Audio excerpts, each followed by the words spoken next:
Hello students. आज हम discuss करेंगे क्लास 12th इंफॉर्मेटिक प्रैक्टिसेस में यूनिट 2 के बारे में, जिसमें हम जो है बात करेंगे डेटाबेस क्वेरी यूजिंग एसक्यूएल। ठीक है, और जो एसक्यूएल की कमांड्स हैं जिसमें हम डिस्कस करने वाले हैं डिफरेंट टाइप ऑफ फंक्शन जो यहाँ पे दिए हुए हैं, और साथ ही साथ में जो सेलेक्ट स्टेटमेंट है उसमें किस तरह से हम ग्रुप बाय को यूज़ करते हैं, हैविंग को यूज़ करते हैं, ऑर्डर बाय को। तो ये सारा जो यूनिट 2 है ये अभी हम डिस्कस करने वाले हैं। ठीक है, तो यहाँ पर जो हम सॉफ्टवेयर हम यूज़ करेंगे तो वो है हमारा माई एसक्यूएल। तो आप देख सकते हैं कि जब आप माई एसक्यूएल को एक बार फिर से मैं स्टार्ट करता हूँ, तो जब माई एसक्यूएल आप स्टार्ट करेंगे, एक बार इंस्टॉल हो जाएगा आपके कंप्यूटर में, उसके बाद जब आप इसे स्टार्ट करेंगे तो सबसे पहले आपको अपना माई एसक्यूएल का जो है पासवर्ड डालना है। तो पासवर्ड डालने के बाद इस तरीके का प्रॉम्प्ट आपको दिखाई देगा। तो यहाँ पे आप देख सकते हैं कि माई एसक्यूएल जो है हमारा ओपन हो गया है। अब हमें क्या करना है, यहाँ पे हमें बात करनी है एसक्यूएल कमांड्स की। ठीक है, तो हम समझने की कोशिश करेंगे कि क्या है माई एसक्यूएल, क्या है और एसक्यूएल क्या है। तो यहाँ पे आप देखिए कि SQL is what, structured query language. ठीक है, इसका फुल फॉर्म है स्ट्रक्चर्ड क्वेरी लैंग्वेज, और ये क्वेरी लैंग्वेज है। क्या है?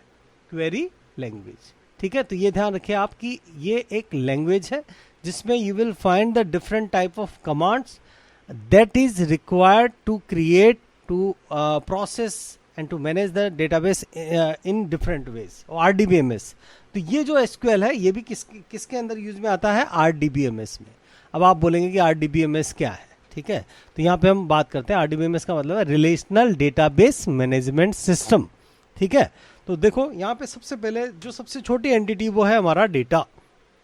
तो डेटा क्या होता है? कोई भी रो फैक्ट्स एंड फिगर्स, और वो जब रिलेटेड होता है तो उसको हम जो है एक डेटाबेस की फॉर्म में क्रिएट कर सकते हैं। ठीक है, तो जैसे स्कूल का डेटा हो गया, हॉस्पिटल का डेटा हो गया, ठीक है, और कई सारे सेल्स का डेटा है, परचेजिंग का डेटा है, कई सारी चीज़ें हैं जिसका डेटा आप यहाँ पे क्रिएट कर सकते हैं। तो जब डेटा बहुत ज़्यादा अमाउंट का होता है और वो रिलेटेड होता है तो उसको हम क्या कहेंगे? यहाँ पे डेटाबेस कहेंगे। तो डेटाबेस जो है हमारा वो क्या है? यहाँ पे collection of, large collection of the related data. ठीक है, जो किसी भी इंस्टीट्यूशन, ऑर्गेनाइजेशन या मतलब किसी से भी डिपार्टमेंट से रिलेटेड हो सकता है। ठीक है, तो अब बात आती है हमारी डीबीएमएस, डेटाबेस मैनेजमेंट सिस्टम। तो डेटाबेस मैनेजमेंट सिस्टम जो है वो अपने आप में एक पूरा सॉफ्टवेयर है, और you can say it will contains the set of program, set of files, okay, and different set of commands to operate, to create, to manage, to store, and to overall perform all kind of activities or related concern, whatever concerns are there related with the database. So these things can be done with the help of the DBMS. इसी में एक type जो है, तो database management system जो है mainly 3 types के हैं, इसमें से एक है हमारा RDBMS। ठीक है, तो सॉरी यहाँ पे हाँ RDBMS। तो हम बात करेंगे यहाँ पे RDBMS। तो रिलेशनल डेटाबेस मैनेजमेंट सिस्टम क्या है? नाम रिलेशनल डेटाबेस मैनेजमेंट सिस्टम। देखो मैंने आपको बताया था ऊपर कि एसक्यूएल एक क्वेरी लैंग्वेज है, ये डेटाबेस मैनेजमेंट सिस्टम नहीं है। ठीक है, तो एसक्यूएल अपने आप में एक क्वेरी लैंग्वेज है, और जैसे मैंने कहा कि डेटाबेस मैनेजमेंट सिस्टम में कमांड्स भी होती हैं, तो वो जो कमांड्स होती है RDBMS की, वो कमांड कहाँ से आएगी? एसक्यूएल से आएगी। तो जो माई एसक्यूएल है वो क्या है? यहाँ पे RDBMS है। अब हम बात करते हैं माई एसक्यूएल की। तो माई एसक्यूएल क्या है? RDBMS। ठीक है, माई एसक्यूएल है RDBMS, एक रिलेशनल डेटाबेस मैनेजमेंट सिस्टम।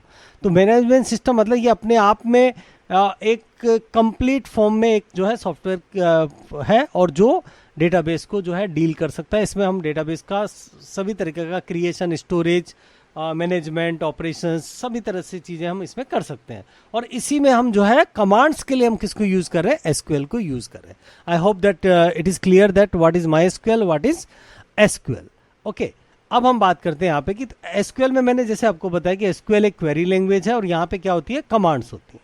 ठीक है, अब जो एसक्यूएल की कमांड्स होती हैं वो उस पर हम बाद में आएंगे। पहले हम बात करते हैं माई एसक्यूएल, क्योंकि हमने सबसे पहले क्या स्टार्ट किया? हमने माई एसक्यूएल। ठीक है, तो आप देख सकते हैं यहाँ पे कि सबसे पहले हमने एक माई एसक्यूएल स्टार्ट कर दिया। तो जब हम माई एसक्यूएल स्टार्ट करते हैं तो माई एसक्यूएल पता अभी हमको हो गया कि ये क्या है? RDBMS। ये क्या है? Relational database management system. जब डेटाबेस मैनेजमेंट सिस्टम होता है RDBMS रिलेशनल, तो यहाँ पे क्या होता है कि डेटा जो है वो टेबल्स की फॉर्म में होता है। डेटा स्टोर किस फॉर्म में होगा? सॉरी, डेटा ऑर्गेनाइज किस फॉर्म में होगा, टेबल्स की फॉर्म में होगा। ठीक है, तो डेटा को हम ऑर्गेनाइज करते हैं टेबल्स की फॉर्म में, यानी रोज और टेबल का आप बोलेंगे यहाँ पे क्या है, रोज और कॉलम्स। ठीक है, तो टेबल में आप देखेंगे कि रोज एंड कॉलम्स। जैसे हम एग्जांपल देख लेते हैं यहाँ पे, एक एग्जांपल, जैसे एक टेबल है। ठीक है, तो टेबल का नाम है यहाँ पे सेल्स, और यहाँ पे आप देख सकते हैं quarter, year, quarter, date, item, price, city, ये सब क्या है यहाँ पे इसके कॉलम्स है, और ये सब इसकी रोज है और इसके अंदर डेटा है। तो डेटा हमारा एक्चुअली ये पार्ट है जो कि अंदर अवेलेबल है, जो टेबल के अंदर कंटेंट है वो हमारा क्या है, डेटा है। और जो टेबल, और ये जो है टेबल का जो हेडर है, ये हमारा जो है टेबल के कॉलम्स है यहाँ पे। ठीक है, और ये टेबल का नेम है सेल्स। तो इस तरीके से आप देख सकते हैं कि टेबल में क्या होगा, रोज और कॉलम्स होता है। ठीक है, तो अब क्या होता है कि RDBMS में आप देखेंगे कि यहाँ पे बेसिकली क्या होगा, डेटाबेस क्रिएट करेंगे हम। तो डेटाबेस 1, ठीक है, इसी तरीके से डेटाबेस 2, ठीक है, बहुत सारे डेटाबेस आप यहाँ पे बना सकते हो, डेटाबेस 1, 2।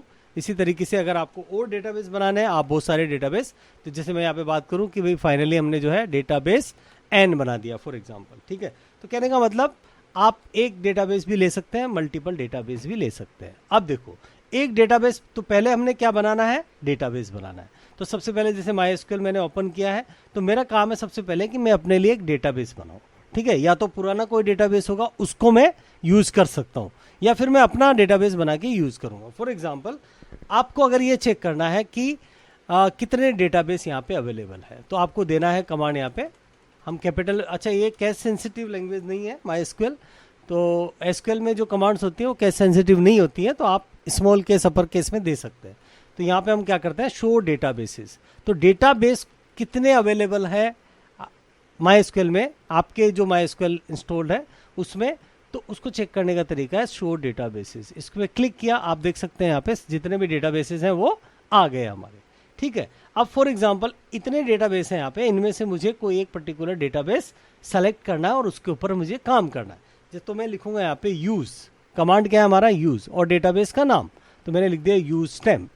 अब देखिए यहाँ पे कमांड, जैसे मैंने जो है कमांड टाइप किया है, यहाँ पे लिखा हुआ आ गया है डेटाबेस चेंज्ड।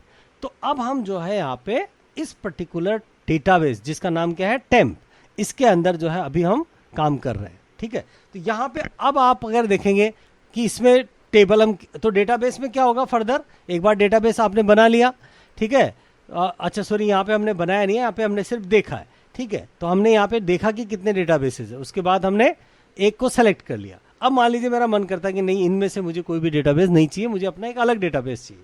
तो आप एक अलग डेटाबेस क्रिएट कैसे करेंगे, तो what is the command to create a new database, तो आप लिखेंगे यहाँ पे क्रिएट डेटाबेस और डेटाबेस का नाम।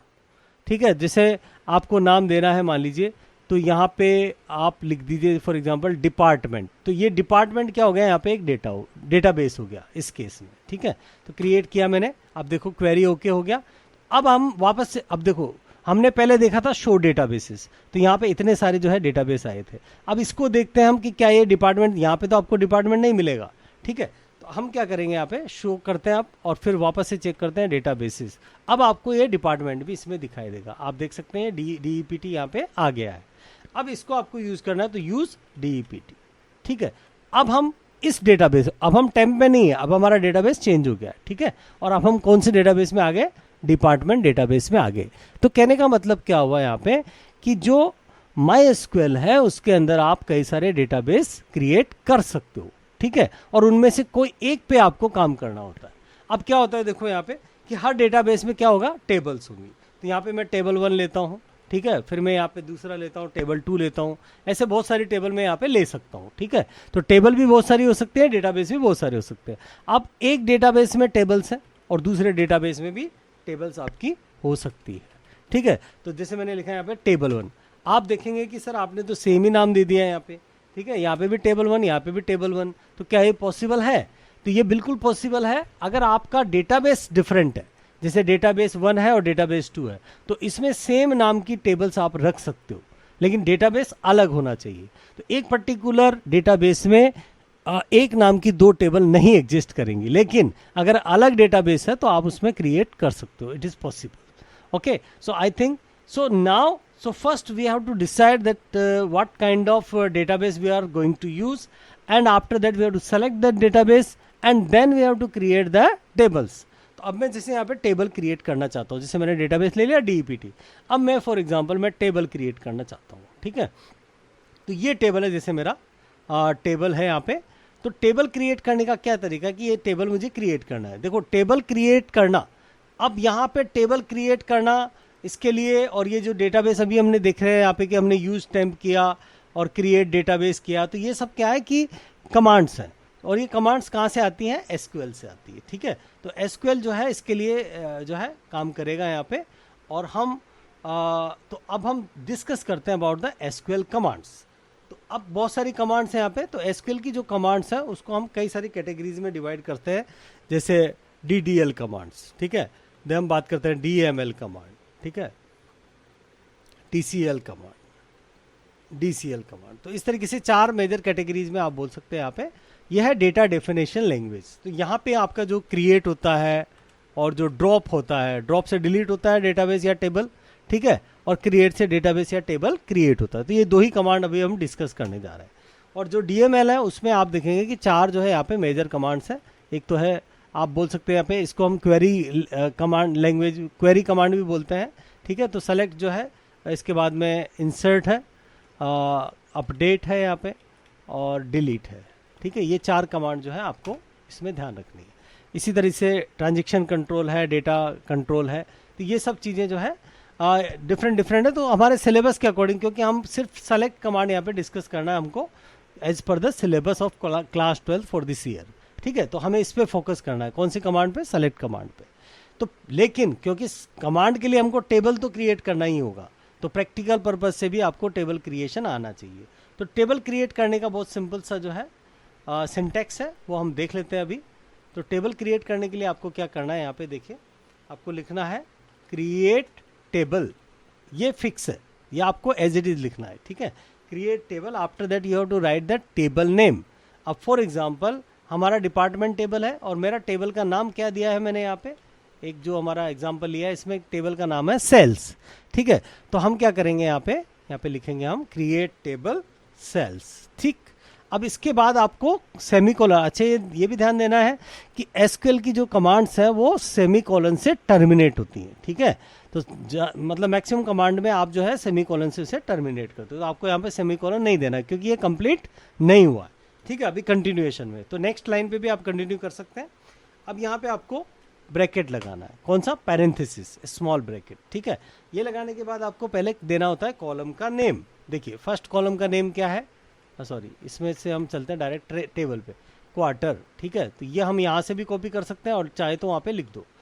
तो यहाँ पे लिख देते हैं हम QUARTR, क्वार्टर, ठीक है। अब क्वार्टर जो है ये आपने किस तरीके का डेटा टाइप, तो क्वार्टर पहला क्या हो गया यहाँ पे, कॉलम का नेम, उसके बाद आता है उसका डेटा टाइप, यानी किस तरह की वैल्यू हम उसमें स्टोर करेंगे।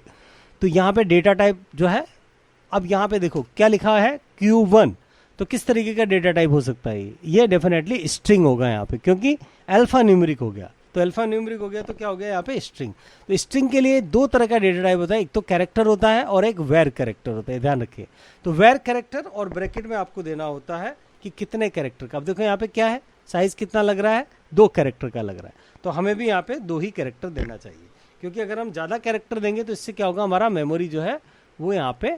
अब देखो इस टेबल में अगर हम देखें तो यहाँ पे कोई भी ऐसा कॉलम नहीं है जो प्राइमरी की बन सके। प्राइमरी की मतलब जिसमें कि यूनिक वैल्यूज हो और नॉट नल वैल्यूज हो। तो ऐसा कोई भी कॉलम नहीं है, नॉट नल तो है यहाँ पे लेकिन यूनिक नहीं है, ठीक है, सब में रिपीट हो रहा है कहीं ना कहीं। तो हम क्या करेंगे कि यहाँ पे प्राइमरी की नहीं लगाएंगे, वैसे हमें टेबल पे प्राइमरी की लगाना चाहिए, ठीक है। तो क्वार्टर लिखा मैंने और फिर मैंने वेर कैरेक्टर दिया, मेरा फर्स्ट कॉलम हो गया। अब जब फर्स्ट कॉलम हुआ, देखो अब मैंने कॉमा लगाया, जब फर्स्ट कॉलम हुआ तो उसके बाद में मैंने क्या लगाया, कॉमा लगाया।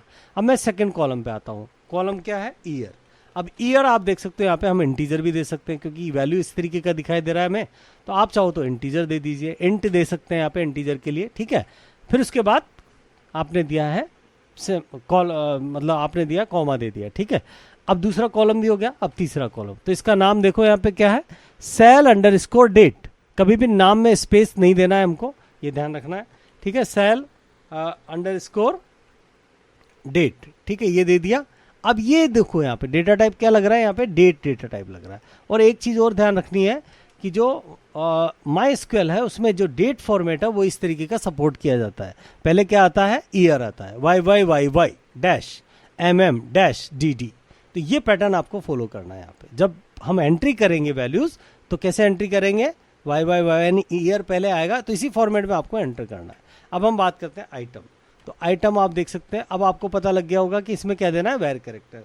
अच्छा, कभी कभी आपको ये भी समझना होता है कि कैरेक्टर और वेर कैरेक्टर में क्या डिफरेंस होता है।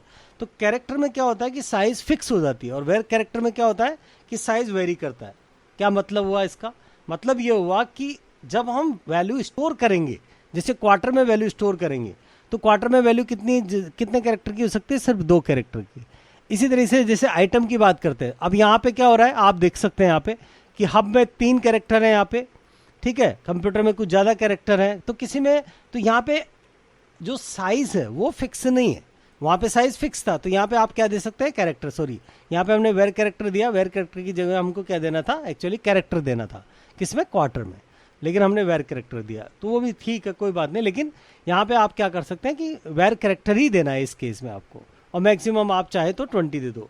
क्यों, आप बोलेंगे कि सर 20 क्यों, यहाँ पे तो कम लग रहा है हमें, लेकिन क्योंकि ये कुछ एग्जाम्पल एंट्रीज हैं, हो सकता है कि टेबल में फर्दर कोई ऐसा आइटम आए जिसकी साइज बहुत ज़्यादा हो, तो इसलिए आपको क्या करना है कि यहाँ पे मैक्सिमम पॉसिबिलिटी ध्यान में रखते हुए आपको जो है साइज डिसाइड करना है, ठीक है। तो यहाँ पे क्या होगा कि अपने आप जो है साइज एडजस्ट होगा, तो अंदर जब मेमोरी में जब वैल्यू स्टोर होगा तो उसके अकॉर्डिंग उसका जो है साइज डिसाइड होगा। अब हम बात करते हैं प्राइस। तो प्राइस आपको लग रहा है यहाँ पे कि प्राइस की क्या वैल्यू है, इंटीजर है, ठीक है, तो प्राइस हम दे देते हैं यहाँ पे इंटीजर, ठीक। और लास्ट में क्या है यहाँ पे, सिटी। अब फिर से सिटी है, तो सिटी को क्या देना है हमें, वेर कैरेक्टर, और सिटी भी बड़ा नाम हो सकता है, तो हम क्या करते हैं यहाँ पे 80 दे देते हैं। तो एक बार जब आपने सारे कॉलम इस तरह से डिफाइन कर दिए, तो कॉलम में कैसे दिया, कॉलम का नाम, डेटा टाइप, ठीक, और उसके बाद सेमी कॉमा देना है अगर नेक्स्ट कॉलम बनाना है तो। अब नेक्स्ट कॉलम नहीं बन रहा है तो उसके बाद ब्रैकेट बंद और सेमी कॉलन और एंटर। आप देख सकते हैं कि टेबल हमारा क्रिएट हो गया। I hope it is clear, it's very simple that you can easily create the table in MySQL। अब एक बार जब टेबल क्रिएट हो गया तो हम चेक कैसे करें कि हमारा टेबल में क्या क्रिएट हुआ है, क्या कॉलम है, क्या कांस्टेंट है। तो एक कमांड है यहाँ पे डिस्क्राइब, DESC, या तो पूरा डिस्क्राइब लिख दो या DESC लिख दो, DESC DEPT। इससे क्या होता है, सॉरी यहाँ पे DEPT का टेबल का नाम नहीं था, टेबल का नाम है सेल्स, ठीक है। तो हम क्या करेंगे, DESC और सेल्स लिखेंगे, तो टेबल को डिस्क्राइब करता है ये कमांड। तो आप देख सकते हैं यहाँ पे कि ये हमारा टेबल है, तो ये इसमें कॉलम्स है, इसका डेटा टाइप है, और ये सब जो है इसके कॉन्स्टेंट्स है, ओके। अब हमको क्या करना है कि जैसे इसमें कितनी वैल्यूज है ये चेक करना है, तो क्या कमांड हमारा, सेलेक्ट। तो सेलेक्ट कमांड जो है वो एक्सट्रैक्ट करने के काम में आता है। क्या काम में आता है, डेटा एब्स्ट्रैक्शन के काम में आता है, ठीक है। डेटा को हम जो है उसमें से एब्स्ट्रैक्ट कर सकते हैं, उसको देख सकते हैं, ठीक है। तो सेलेक्ट स्टार फ्रॉम, और हमने लिखा टेबल का नाम, ठीक है, SALES सेल्स। तो आप देख सकते हैं कि अभी यहाँ पे एक भी डेटा यहाँ पे अवेलेबल नहीं है। अब हमें क्या करना है कि यहाँ पे रिकॉर्ड इंसर्ट करने। तो रिकॉर्ड कौन से इंसर्ट करने, ये हम देख लेते हैं कि जो हमने टेबल बनाया है अभी एक एक करके हम रिकॉर्ड यहाँ पे इंसर्ट करेंगे, ठीक है। तो मैंने क्या किया कि ये सारे रिकॉर्ड्स जो है ऑलरेडी मैंने लिखा हुआ है यहाँ पे, तो इस तरीके से फॉर्मेट में एक्चुअली आप देख सकते हैं कि ये जो हमारे जो डेटा है, अब ये हमारा स्ट्रिंग है, ये हमारा स्ट्रिंग वैल्यू है ना, और ये हमारा इंटीजर है, ये फिर से हमारा डेट वाला वैल्यू है, स्ट्रिंग है, फिर इंटीजर है, फिर स्ट्रिंग है। तो इसको हमें जो स्ट्रिंग होता है उसको सिंगल कोट में दिखाना होता है। देखो मैंने सबको सिंगल कोट में दिखाया, जहाँ इंटीजर है वहाँ पे नहीं दिखाया, बाकी सबको हमें डेट को भी सिंगल कोट में देना है या डबल कोट में देना है। तो हमने क्या किया कि यहाँ पे यहाँ से जैसे ये पूरा ले लिया है यहाँ पे, तो आप देख सकते हो यहाँ पे कि हमने किया क्या है, हमने क्या किया है कि वैल्यूज लिया और उसके बीच में कॉमा लगा दिया, ठीक है। अब कमांड हम क्या यूज करेंगे वो देखते हैं। तो जब आपको वैल्यू इंसर्ट करनी है तो क्या लिखोगे, इंसर्ट इनटू, कमांड का नाम क्या है, इंसर्ट इनटू, और टेबल का नाम है सेल्स, और फिर फाइनली आपको देना है वैल्यूज। और वैल्यूज के बाद में जो वैल्यूज आपका है यहाँ पे आप राइट क्लिक करके पेस्ट कर सकते हो, कॉपी किया था हमने। तो ये देखिए हमारा सारी वैल्यूज यहाँ पे आ गई, फर्स्ट रिकॉर्ड आ गया हमारा, ये क्या हो गया हमारा, फर्स्ट रिकॉर्ड आ गया। अब आप देख सकते हो यहाँ पे कि एक रिकॉर्ड हमारा इंसर्ट हो गया। अब यहाँ पे हम करते हैं सेलेक्ट स्टार फ्रॉम सेल्स।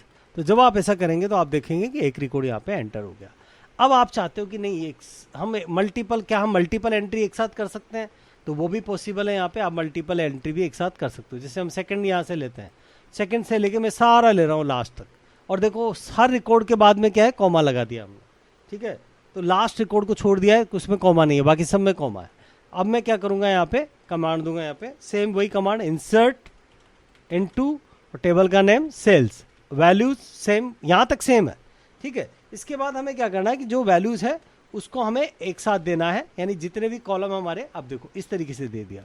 तो पहला कॉलम पूरा हो गया, पहली रो पूरी हुई, उसके बाद कॉमा लगा दिया, दूसरा रो आ गया, फिर कॉमा लगा दिया, तीसरा रो आ गया, लास्ट में हमें क्या लगाना है, सेमीकोलन, ठीक है। सेमीकोलन करते ही आपका जो है ये पूरा होना चाहिए था, ठीक है। लेकिन यहाँ पे कुछ तो प्रॉब्लम है, let's see what is the problem, ठीक है।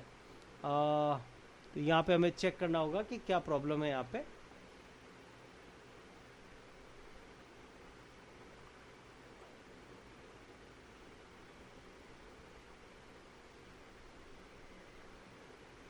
Let's see what is the problem, ठीक है। कहीं कॉमा वगैरह का प्रॉब्लम है, लेट्स सी दिस, ओके।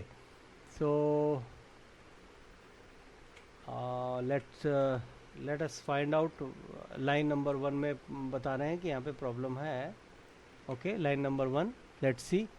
तो यहाँ पे आप देखेंगे कि कुछ तो प्रॉब्लम हुआ है यहाँ पे।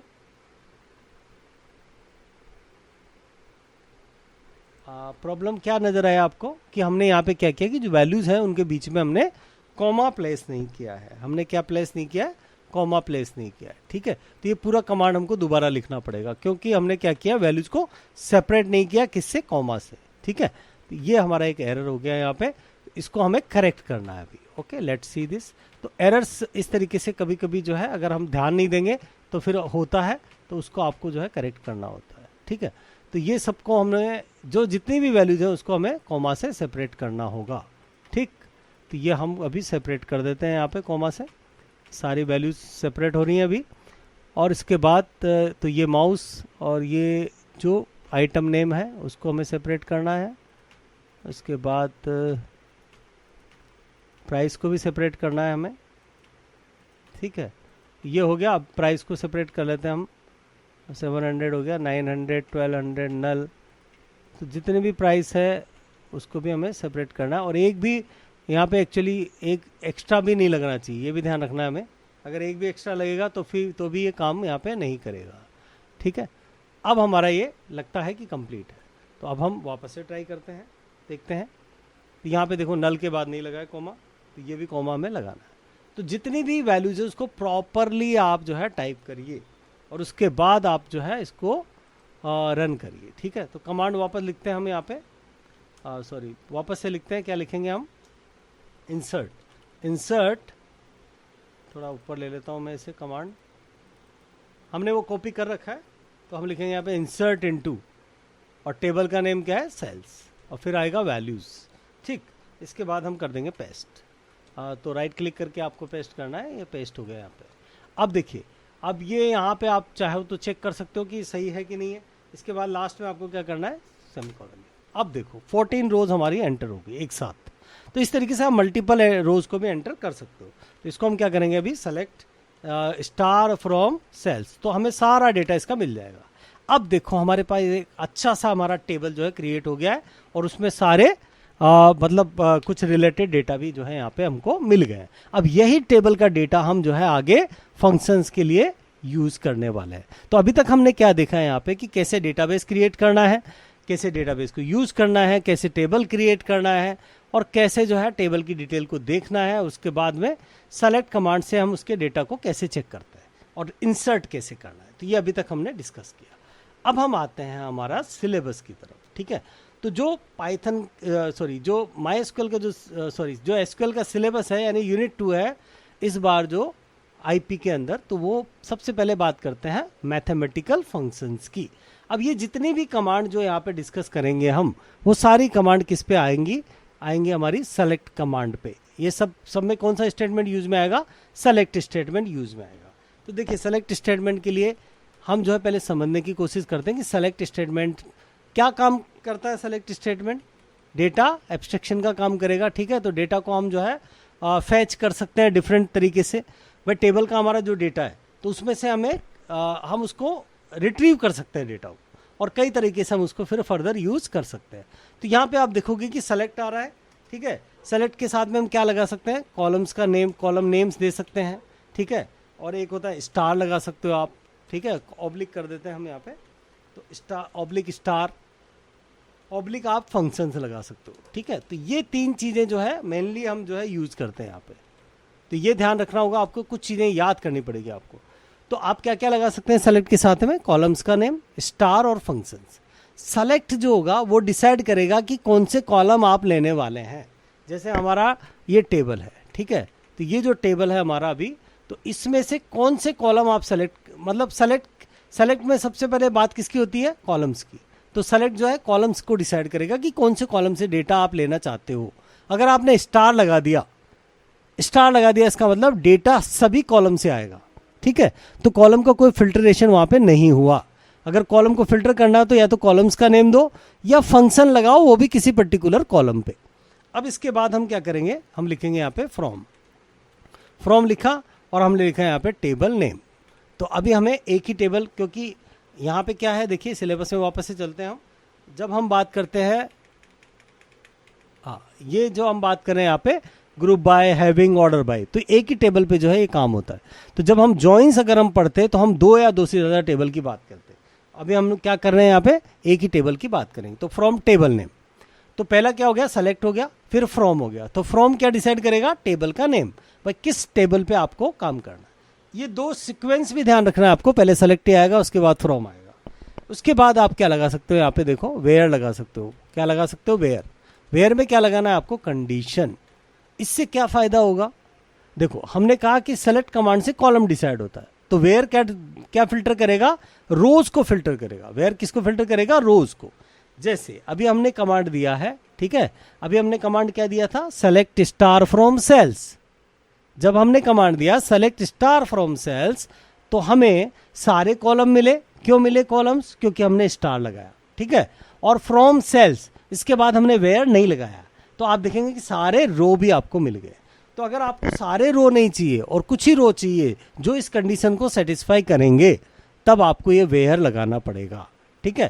तो अब ये जो डेटा आ रहा है, जैसे हमारा ये डेटा आया, तो हम ये देख रहे हैं कि ये जो डेटा आया, मैं चाहता हूँ कि नहीं सर ये तो सही नहीं है, ईयर वाइज ऑर्डर में आना चाहिए। कैसे आना चाहिए, ईयर वाइज। तो मैं क्या कर दूंगा, यहाँ पे देखो आगे मैं लगा दूंगा order by, order space by, और फिर कॉलम का नेम। फॉर एग्जाम्पल मैंने लगा दिया यहाँ पे ईयर लगा देते हैं, ठीक है। अब क्या होगा, ये ईयर के असेंडिंग ऑर्डर में, बाय डिफॉल्ट क्या होता है, असेंडिंग ऑर्डर। ईयर के असेंडिंग ऑर्डर में आपको डेटा में देखो यहाँ पे, तो ईयर के असेंडिंग ऑर्डर में क्या हो गया, डेटा आपका रीऑर्गेनाइज हो गया, ठीक है। और आपको ये दिखाई दे रहा है। अब आप बोलेंगे कि सर क्या टेबल में भी चेंज हो गया डेटा। ये ध्यान रखिए कि सेलेक्ट कमांड जो होता है वो डेटा को रीड करता है टेबल से, लेकिन टेबल में कोई चेंजेस नहीं करता है, ठीक है। अब आप देखेंगे कि सेलेक्ट का रिजल्ट भी हमें टेबुलर फॉर्म में दिख रहा है, ठीक है। तो जो कमांड, जो टेबल है उस पर जब हम सेलेक्ट लगाते हैं तो उसका रिजल्ट भी किस फॉर्म में आता है, टेबुलर फॉर्म में ही आता है, ठीक है। अब ये जो स्टार लगाया इसकी वजह से सारे कॉलम आ गए यहाँ पे, ठीक है। अगर कुछ और लगाते तो वही कॉलम आते। ये सब चीज़ें हम देखेंगे, ओके। अब हम बात करते हैं, तो यहाँ पे वेयर के बाद कंडीशन लगा सकते हो। कंडीशन लगाने के बाद में आप क्या लगा सकते हो, order by, order by column का नेम। ये किसका, एक तरीके का ये एक वर्जन है यहाँ पे, ठीक है। और कॉलम नेम में आप बोलेंगे सर असेंडिंग ऑर्डर में, तो यहाँ पे क्या है कि असेंडिंग ऑर्डर के एएससी का यूज भी कर सकते हो आप, और बाय डिफॉल्ट तो होता ही है, और डीएससी भी कर सकते हो यहाँ पे। अब कभी कभी क्या होता है कि जो ऑर्डर बाय है वो जरूरी नहीं कि आप एक ही कॉलम के अकॉर्डिंग ऑर्डर करो। कभी कभी हम 2 कॉलम के अकॉर्डिंग भी हम ऑर्डर करते हैं, तो वो भी हम देखेंगे, ठीक है। अब मैं कॉमा लगा देता हूँ यहाँ पे, तो कॉमा अगर आप चाहो तो दूसरा कॉलम से भी ऑर्डर कर सकते हो यहाँ पे, लेकिन वेयर में कंडीशन एक ही बार आएगा, ये ध्यान रखिएगा, ठीक है। तो कॉलम नेम लिखा एएससी डीएससी, यानी मल्टीपल कॉलम से आप क्या कर सकते हो, ऑर्डरिंग कर सकते हो। क्या मतलब हुआ इसका, लेट्स सी। जैसे ये हमने किया था अभी क्या, ईयर के अकॉर्डिंग। अब मैं चाहता हूँ कि ईयर में भी मेरा क्या हो, क्वार्टर के अकॉर्डिंग हो। जैसे एक पर्टिकुलर ईयर, अभी देखो यहाँ पे क्या हो रहा है, जैसे 2000 है, तो 2000 में क्या हो रहा है, क्वार्टर 2 पहले आ रहा है, क्वार्टर 1 बाद में आ रहा है। मैं चाहता हूँ कि 2000 वाले में क्वार्टर 1 पहले आए, तो तो यहाँ पे क्या हो गया, हमारा ऑर्डरिंग 2 लेवल पे हो गया। ईयर हो गया असेंडिंग ऑर्डर में, तो कॉमा लगा देते हैं अब हम, और फिर से हमारा असेंडिंग ऑर्डर है, किसका है, कॉमा क्वार्टर, QUARTER, ठीक है। तो ये दोनों, अब हमारा ऑर्डर बाय ईयर भी हो गया, ऑर्डर बाय क्वार्टर भी हो गया। Let's see what happens. अब आप देख सकते हो यहाँ पे, तो यहाँ पे क्या हुआ है कि जो सेकंड वाला क्वार्टर है, यानी जो ऑर्डरिंग में सेकंड पे आया है, पहले क्या हुआ कि ऑर्डर किया ईयर के अकॉर्डिंग, और ईयर में जो कॉमन है वहां पे फिर वो क्वार्टर के अकॉर्डिंग असेंडिंग ऑर्डर में कर रहा है। जैसे यहाँ पे 333 इतनी बार है, देखिए 333 3 टाइम्स है, तो यहाँ पे 133, ठीक है। 5 में भी तो 124, तो आप देखेंगे कि इस तरीके से ऑर्डरिंग जो है इसमें हुआ है। आई थिंक ये आपको क्लियर हुआ होगा। ऑर्डर बाय, तो ये हमने डिस्कस कर लिया अभी, ऑर्डर बाय, ठीक है। तो ऑर्डर बाय को आपको ध्यान रखना है कि ऑर्डर बाय में हम ASC कमांड लगते हैं, ASC कीवर्ड लगाते हैं असेंडिंग के लिए, DAC कीवर्ड लगाते हैं डिसेंडिंग के लिए, ठीक है। अब हम बात कर देंगे, अब हम चलते हैं फंक्शंस की तरफ। अब हम किसकी बारे में बात करेंगे, फंक्शंस के बारे में बात करेंगे, ठीक है। तो ये टेबल ऑलरेडी हमने बनाया हुआ है, और अब हम इस पे फंक्शंस अप्लाई करेंगे। तो let's start with the mathematical functions. अब आपको क्लियर हो गया अभी तक कि फंक्शंस हम कहाँ पे अप्लाई करते हैं, सेलेक्ट क्लॉज में। कहाँ पे अप्लाई करेंगे, सेलेक्ट क्लॉज में अप्लाई करेंगे, ठीक है। तो अगर ये सिंटेक्स हम फॉलो करेंगे तो हम देखो यहाँ पे 2 सिंटेक्स हम डिस्कस करने वाले हैं। सेलेक्ट का एक सिंटेक्स ये है, और दूसरा सिंटेक्स एक ग्रुप बाय और हैविंग का है, वो अलग से हम डिस्कस करेंगे। तो इस सिंटेक्स में आप कहाँ पे यूज़ कर रहे हैं फंक्शन, सिर्फ सेलेक्ट में यूज़ कर रहे हैं, ठीक है। तो आपको क्या करना है, सेलेक्ट में यूज़ करना है। जैसे पावर, राउंड और मोड, ये 3 मैथमेटिकल फंक्शंस है, ये हम अभी तीनों डिस्कस करने वाले हैं, ठीक है। फंक्शंस क्या है हमारे, अभी हम ये डिलीट कर देते हैं यहाँ से, क्योंकि इनका हमारा डिस्कशन हो चुका है। तो ये हमारे फंक्शंस हैं जो हम डिस्कस करेंगे। कौन कौन से हैं, पावर, राउंड और मोड, ठीक है। कैसे फंक्शंस हैं, मैथमेटिकल फंक्शंस। पावर का मतलब यहाँ पे क्या होता है कि जैसे मैं लिखता हूँ यहाँ पे x पावर, ठीक है, x पावर y, तो इसका मतलब क्या हुआ यहाँ पे कि x raise to power y है। यहाँ पे क्या मतलब हुआ, यहाँ पे x raise to power y, ठीक है। तो x और इसके ऊपर जो है आपको y जो है वो एज ए सुपर स्क्रिप्ट आपको लगाना है, ठीक है। तो इस तरीके से जो पावर होगा वो हमारा कैलकुलेट होगा। जैसे यहाँ पे हम लिखते हैं कि भाई 2, ठीक है। तो इसको यूज़ कैसे करेंगे, देखो फंक्शन है, कोई भी फंक्शन जो होगा वो उसमें ब्रैकेट जरूर आएगा इस तरीके का, ठीक है। कोई भी फंक्शन में क्या होगा, ये पैरेंथेसिस जरूर आता है प्रोग्रामिंग में, ध्यान रखिए आप, ठीक है। फंक्शंस को इस तरह से डिफाइन करते हैं। तो यहाँ पे वैल्यू आपको पास करना होता है। तो ये इसका सिंटेक्स है, ये हम जो डिस्कस कर रहे हैं अभी क्या है, पावर का सिंटेक्स है। तो पावर तो समझ गए आप कि x raise to power y, तो इस तरीके से आता है। तो यहाँ पे आपको क्या करना है, अंदर लिखना है x, y, तो क्या हो जाएगा ये x raise to power y। जैसे हम एग्जाम्पल से समझते हैं इसको, बहुत सिंपल है, ठीक है। तो हमने लिखा है यहाँ पे सेलेक्ट 2 रेज टू पावर 5 करना है, जैसे 2 रेज टू पावर 5 करना है, तो क्या लिखेंगे, पावर लिखा मैंने, और मैंने लिख दिया यहाँ पे हमने लिख दिया 2 रेज टू पावर 5, 2,5, क्या देंगे कमांड हमारा 2,5, ठीक, ये हो गया। और फिर इसके बाद सेमीकोलन, अब कितना आया देखो 32 आ गया। तो 2 की पावर 5 करोगे आप तो क्या आएगा, 32 आएगा। आप फिर से चेक कर सकते हो, जैसे 3 रेज टू 2 करना है तो कितना आएगा, 9 आएगा, ठीक है। तो 3 रेज टू पावर 2 करना है तो 3 रेज टू पावर 2 कर दीजिए। ये तो हमें समझ में आ गया कि भाई इस तरीके से हम कर सकते हैं, लेकिन क्या हम ये टेबल पे भी लगा सकते हैं, बिल्कुल लगा सकते हैं। जैसे हमारा यहाँ पे आप देख सकते हैं कि टेबल में एक कॉलम है प्राइस, ठीक है। तो प्राइस को आप जो है यहाँ पे स्क्वायर करना चाहते हो, मान लीजिए प्राइस को क्या करना चाहते हो, स्क्वायर करना चाहते हो, तो आप क्या करेंगे यहाँ पे, अब यहाँ पे क्या हो रहा है कि टेबल से हमें आ रहा है डेटा, कहाँ से आ रहा है, हमारा टेबल से आता है, ठीक है। तो आपको क्या करना है यहाँ पे, कहाँ पे आएगा, स्क्वायर करना है तो सेकेंड कॉलम में तो 2 आ जाएगा, और फर्स्ट कॉलम में क्या आ जाएगा, यहाँ पे प्राइस आ जाएगा, प्राइस कोमा 2। अब देखो यहाँ पे हमने टेबल नहीं दिया था, अब हमें टेबल स्पेसिफाई करना पड़ेगा, ठीक है, फ्रॉम सेल्स। तो हमने क्या किया यहाँ पे कि अंदर जो वैल्यू दिया था डायरेक्ट, उसकी जगह हम कॉलम भी दे सकते हैं, ठीक है। तो पहले जो आएगा उसका रेज टू पावर नेक्स्ट वाला हो जाएगा। अब हम करके देखते हैं, ठीक।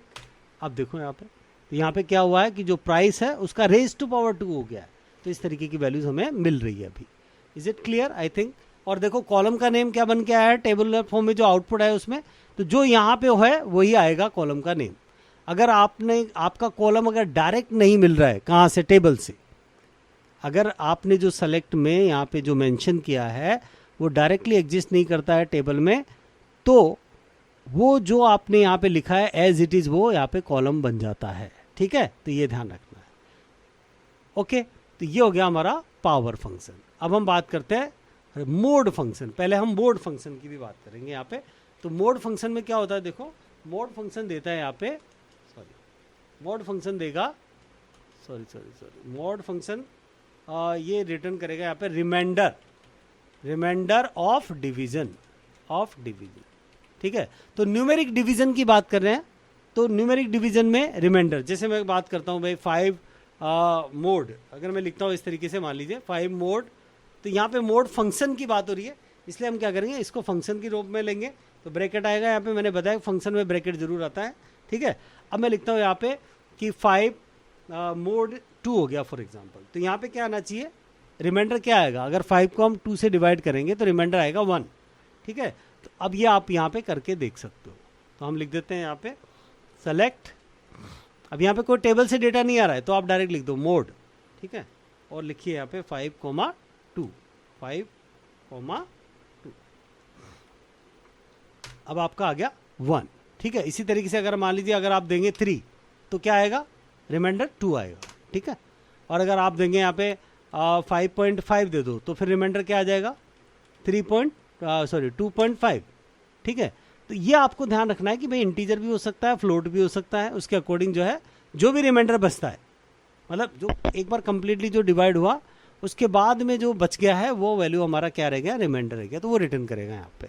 अब ये सिंपल सी बात ये है कि अगर मान लीजिए जैसे 11 से हम डिवाइड करते हैं किसी नंबर को, तो रिमाइंडर कितने तक आ सकता है, 0 से लेकर 10 तक आ सकता है। अगर किसी भी नंबर को n से डिवाइड करते हैं तो 0 to n-1 उसका रिमाइंडर आ सकता है, ये ध्यान रखिए। ठीक है, अब हम आगे चलते हैं इसमें। तो ये आपको समझ में आ गया कि मोड क्या देगा, रिमाइंडर देगा x, y। यहाँ पे फॉर्मूला क्या हो गया, यहाँ पे मोड, और इसमें हम क्या करेंगे, हम पास करेंगे कोई भी x वेरिएबल, y वेरिएबल, या तो यहाँ पे भी कॉलम का नाम भी दे सकते हो आप, वैल्यू भी दे सकते हो। और फिर यहाँ पे होगा क्या, एक्चुअली ये होगा x डिवाइडेड बाई y, और इसका जो रिमाइंडर आएगा उसको वो रिटर्न करेगा। ठीक है, तो रिमाइंडर को रिटर्न करेगा यहाँ पे।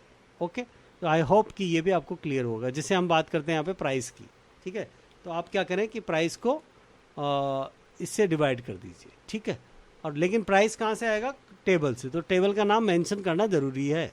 ठीक है, ये हमने मेंशन कर दिया, और अब देखो अब 3 से डिवाइड कर रहे हैं तो इस तरीके से रिमाइंडर आ रहा है। तो 3 के केस में क्या रिमाइंडर आ सकता है, 0, 1, 2। ठीक है, तो वही रिमाइंडर आ रहा है। Okay, got it. और ये ऑपरेशन जो है नल पे नहीं हो रहा है, नल पे क्या रिजल्ट आ रहा है, नल ही रिजल्ट आ रहा है, तो ये ध्यान रखना है। अब हम बात करते हैं इसमें राउंड फंक्शन की बात करते हैं। किसकी बात करते हैं, राउंड फंक्शन की बात करते हैं। तो अभी का इस सेशन के लिए हमारा यही डिस्कशन रहेगा लास्ट। तो हम बात करेंगे यहाँ पे राउंड। अब राउंड ऑफ करने का मतलब क्या होता है कि वैल्यू जो है उसको हम एक नियर बाई जो है इंटीजर में कन्वर्ट करना चाहते हैं। हम किस में कन्वर्ट करना चाह रहे हैं, मतलब इंटीजर या डेसिमल प्लेसेस तक हम उसको जो है राउंड ऑफ करना चाह रहे हैं। क्या होता है कि बहुत सारे डेसिमल प्लेसेस में वैल्यू हो सकती है। तो पहले हम इसको देखेंगे हम। तो यहाँ पे क्या होगा कि आपको देना है, यहाँ पे तो आप नंबर देंगे जो भी नंबर है, ठीक है, और उसके बाद में आप देंगे यहाँ पे डेसिमल प्लेसेस। ठीक है, क्या देंगे आप, डेसिमल प्लेस, जहाँ तक आपको राउंड करना है। ठीक, तो डेसिमल प्लेस जहाँ तक आप इसको राउंड करना है वो नंबर देंगे यहाँ पे। क्या मतलब हुआ इसका, तो पहली बात तो हम समझते हैं कि नंबर क्या है यहाँ पे। तो नंबर में 2 चीज़ें होती हैं, जैसे इंटीजर कंपोनेंट होगा यहाँ पे, ठीक है, और फ्रैक्शनल कंपोनेंट होगा यहाँ पे। तो 2 कंपोनेंट होंगे, इंटीजर कंपोनेंट और फ्रैक्शनल कंपोनेंट। जैसे हम बात करते हैं 25.057, हमारा वैल्यू क्या है 25.057। तो यहाँ पे इंटीजर कंपोनेंट क्या है, सॉरी हमने, हाँ इंटीजर कंपोनेंट क्या है यहाँ पे, इंटीजर कंपोनेंट है 25। ठीक है, इस केस में, और इसका फ्रैक्शनल कंपोनेंट क्या है, फ्रैक्शनल कंपोनेंट है यहाँ पे 057, ये इसका फ्रैक्शनल कंपोनेंट। ठीक है, अब यहाँ पे क्या हुआ कि 0 जो है एक्सेल होने की वजह से 0 यहाँ पे बाय डिफॉल्ट हट जाता है। ठीक, तो ये हमें समझ में आ गया कि भाई इस तरीके से जो है वैल्यू हो सकती है। अब हम क्या करेंगे, जो डेसिमल प्लेस में जहाँ तक हमें मतलब हमें इसको जो राउंड ऑफ करना है, ठीक है, तो वो हम जो है प्लस में भी दे सकते हैं और नेगेटिव में भी दे सकते हैं। ठीक है, तो ये हम करके देखेंगे यहाँ पे। अब हम बात करते हैं जैसे, तो राउंड ऑफ करने का मतलब क्या होता है कि जो 0.5, यहाँ पे ध्यान रखना आपको कि 0.5, तो 0.5 और उससे ऊपर अगर कोई वैल्यू है तो उसको नेक्स्ट इंटीजर में हम कन्वर्ट करते हैं। ठीक है, और उससे नीचे है यानी 0.1 से लेकर 0.4 तक है तो उसको हम प्रीवियस में रखेंगे। ठीक है, ये एक बेसिक कंसेप्ट होता है राउंड ऑफ करने का। अब हमें क्या करना है, इसको समझना है, तो एग्जांपल से समझते हैं।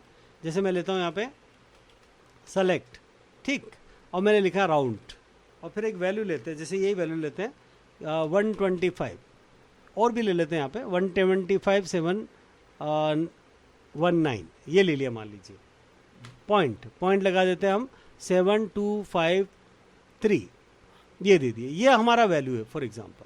अब इस वैल्यू को मैं राउंड ऑफ करता हूँ, तो यहाँ पे मैंने कहा कि आपको जो राउंड ऑफ करना है तो वहाँ पे प्लेस देना है, कितने प्लेस तक आपको राउंड ऑफ करना है, तो डेसिमल प्लेस डिसाइड करेगा। जैसे मैंने दिया 2, इसका मतलब क्या हुआ, अगर मैंने यहाँ पे 2 दिया है तो ये जो फ्रैक्शनल कंपोनेंट है क्या है यहाँ पे 7253, इसको ये 2 डिजिट तक ही जो है फिक्स करेगा, यानी 7 और उसके बाद में 1 डिजिट और आ सकता है। ठीक है, तो ये जो 2 दिखाई दे रहा है आपको, तो ये जो, तो कभी भी जैसे 2 डिजिट है तो जो सेकंड डिजिट होता है उसको वो राउंड ऑफ करेगा यहाँ पे। तो यहाँ पे फर्स्ट को कोई दिक्कत नहीं होगी, 7 को, 2 को राउंड ऑफ करेगा किसके अकॉर्डिंग, 53 के अकॉर्डिंग। तो 2 के जस्ट बाद कितना है 5, तो 5 है, तो मैंने कहा 0.5 होता है उसके आगे होता है, तो हम क्या करते हैं उसको आगे ले लेते हैं। तो कौन आगे होगा यहाँ पे 3, तो इसका रिजल्ट क्या आएगा, लास्ट में 73 आएगा। आप देख सकते हो यहाँ पे 73 आ गया। अब हम बात करते हैं, जैसे मैं लिख दूं 1, तो फिर क्या होगा बताइए, 1 करेंगे तो, क्योंकि 7 के बाद क्या आ रहा है 2, तो 2 आ रहा है तो वो 7 ही रहेगा यहाँ पे। ठीक है, और ये 1 डिजिट में यहाँ पे राउंड ऑफ हो गया, किसमें, डेसिमल प्लेस में। ओके, बस ये सिंपल सा कंसेप्ट है यहाँ पे। अब इसमें क्या होता है, जैसे मान लीजिए अगर आप चाहते हो 3 दे दो यहाँ पे, तो 3 देंगे तो बताइए क्या आएगा, तब भी हमारा क्या आएगा 725, क्यों आएगा, बिकॉज उसके बाद 3 है, तो 3 है तो वो प्रीवियस में ही रहेगा, तो एज इट इज रह जाएगा। ठीक है, अब कभी कभी क्या होता है कि हम वैल्यू नेगेटिव में भी देते हैं, जैसे मैं दे दूं यहाँ पे -1, वैल्यू क्या दे देता हूँ -1, तब क्या होगा, अगर मैंने वैल्यू नेगेटिव दिया तो क्या होगा। ठीक है, ये एक इंपॉर्टेंट बात है यहाँ पे जो समझने वाली है। तो इस केस में देखो क्या होता है कि जब हम माइनस में देते हैं तो फिर वो इंटीजर को राउंड ऑफ करता है, किसको राउंड ऑफ करता है, इंटीजर कंपोनेंट को। और अगर पॉजिटिव में देते हो तो किसको राउंड ऑफ करता है, फ्रैक्शनल कंपोनेंट को। ठीक है, जैसे अब यहाँ पे क्या होगा कि -1 दे दिया, तो ये किसको राउंड ऑफ करेगा, 9 को, तो 9 के अकॉर्डिंग वो तो 9 को रिप्लेस करेगा, यानी 19, यानी कहने का मतलब 9 से क्या हो रहा है यहाँ पे 19, ये दोनों मिला के यहाँ पे चेंज होगा यहाँ पे, तो 19 क्या होगा, 9 के अकॉर्डिंग जो 1 होगा ये क्या बन जाएगा, 2 बन जाएगा यहाँ पे, और 1 हट जाएगा, 9 हट जाएगा, यहाँ से 0 आ जाएगा, इसकी जगह क्या आ जाएगा, 0 आ जाएगा। तो आप देख लो यहाँ पे क्या आ गया, 125,720 आ गया। ठीक है, और बाकी सब चीज़ें हट गई यहाँ पे। तो इंटीजर को, फ्रैक्शनल कंपोनेंट को तो भूल ही जाएंगे हम यहाँ पे। ठीक है, फ्रैक्शनल कंपोनेंट को याद ही नहीं रखना है माइनस के केस में, आपको सिर्फ इंटीजर कंपोनेंट को याद रखना है। अब हम बात करते हैं इसमें,